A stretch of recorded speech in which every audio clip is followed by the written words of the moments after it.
Per la quinta giornata della fase playoff del girone d'eccellenza va in scena Campomorone finale.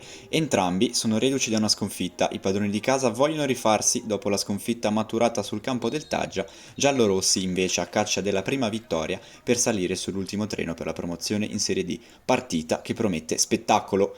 Si mette subito male per i padroni di casa a causa del doppio giallo rimediato per questi due falli di Damonte entrambi su De Benedetti. Siamo solo al 10° minuto di gioco. Ci prova allora al finale, prima con il classe 2004 Vierci, che spedisce alto il cross di Fabbri, e poi Canciani è abile a respingere il colpo di testa del capitano Scarrone. Scarrone che al 21° chiude in angolo con una diagonale perfetta, il numero 7 Provenzano che era entrato in aria. Il Campomorone in 10 ha l'occasione più ghiotta del primo tempo, lancio di Agostini per il taglio di De Martini che supera il portiere, ma De Benedetti salva la porta. Provenzano 5 minuti più tardi perde una palla sanguinosa in aria. Vierci calcia botta sicura, ma il pallone si spegne sul fondo di un niente. Al 40° Canciani sale in cattedra con questo intervento che chiude la porta a De Benedetti. All'inizio del secondo tempo i padroni di casa passano in vantaggio, grande discesa sulla fascia del pendolino La Monica che si fa 60 metri palla al piede e calibra il cross per la testa di Provenzano. Porta respinge ma sulla ribattuta il numero 7 la mette in rete per il gol dell'1-0. Il campo, sulle ali dell'entusiasmo, sfiora il bis in due occasioni.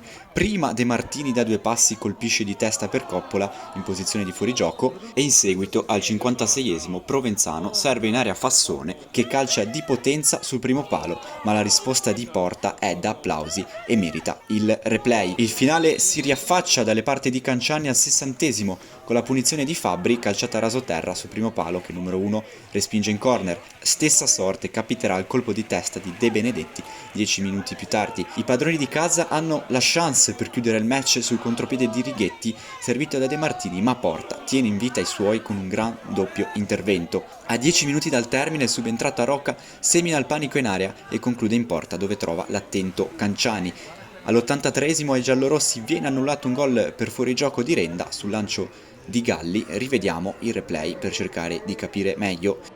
E l'ultima occasione del match capita sui piedi di Aroca che manca l'aggancio a due passi dalla porta. Finisce dunque così 1-0 per il Campomorone che conquista i 3 punti dopo essere stato 80 minuti in 10 rimanendo a 2 punti dalla vetta.